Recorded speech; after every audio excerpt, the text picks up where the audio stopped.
Well, let's take a look at reviewing the round 6 assignment. Question number 1 was Andrews issued $75 million new long-term debt, a big amount.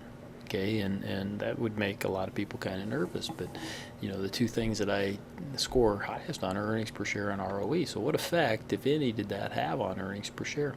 Answer here is really minimal. I mean, if you said none, I might be okay with that even. The interest in the float would have caused a slight decrease in net income.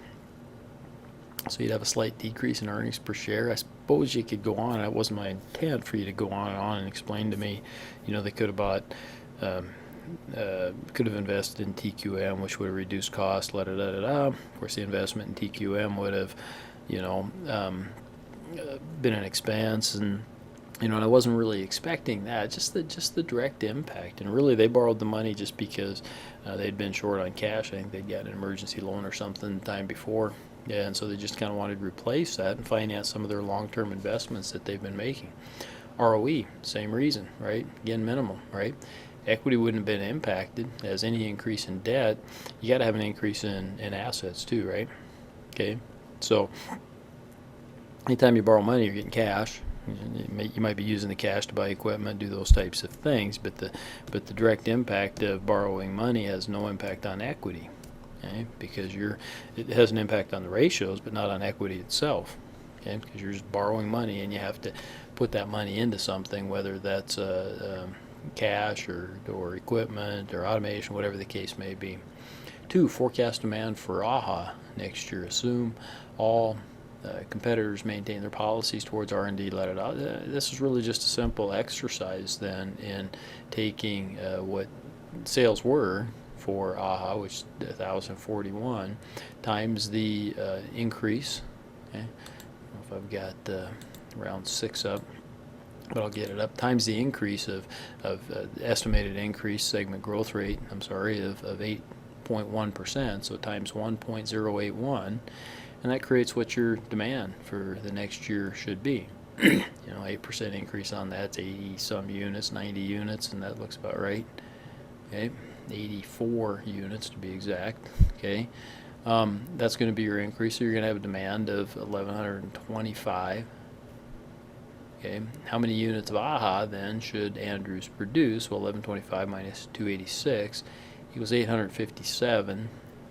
If you went that far, that's fine. If you went the next step and did the the 1% loss rate in the production, then you'd get up to 866. So that'd be a little bit more exacting, but either one I'll probably accept. So Andrews will have a new design for his product AHA next round, on and on and on. So here we're doing a simple break-even point for a single product, and really the basics of break-even points. I mean, down and dirty back in the napkin, break-even point is taking your gross profit per item, divided that into the fixed costs associated with that item then.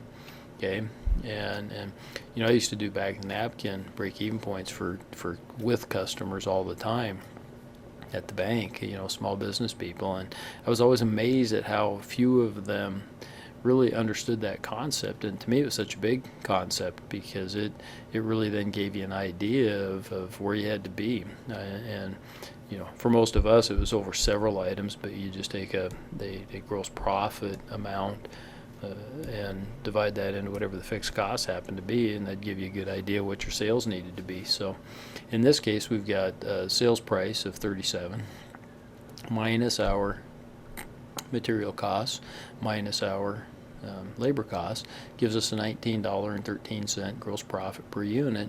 Divide that into our fixed cost of $6,753,000, and we have to make and sell 353,000 units, or 353.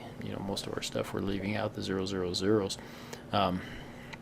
So really should be pretty easy for AHA. It sold 1,000, right, and 41 units this last time, well over its break-even point.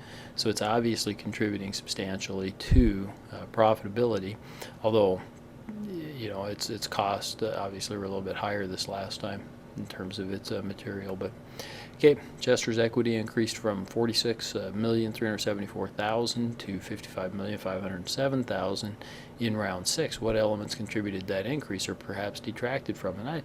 A few people asked me the questions about this, and this really just gets to the reconciliation of shareholders' equity. That's a common part of any financial statement. So what do we have?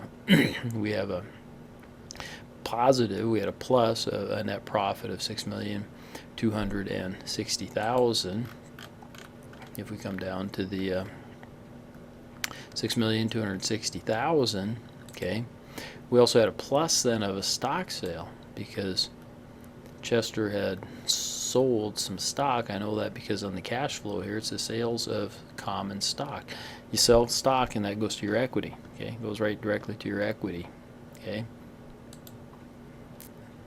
And then minus, it also paid out a dividend, which I also know from the cash flow, $7,126,000, okay? And so there you have it, just those three things. We had a profit, stock sale, so the $16,260,000 positive, but paying out the dividend, which pays out of equity, okay, or pays out of retained earnings, minus, which is part of equity, minus $7 million, okay.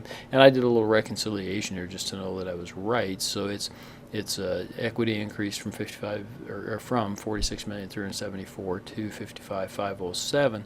So if I subtract those, I had an equity increase of 9,133,000. And if I take my three things, 6,260 plus 10 minus the 7,126, I come up with 9,134,000, rounding probably the difference there since we're leaving off the zeros at the end. So I'm probably not concerned about that.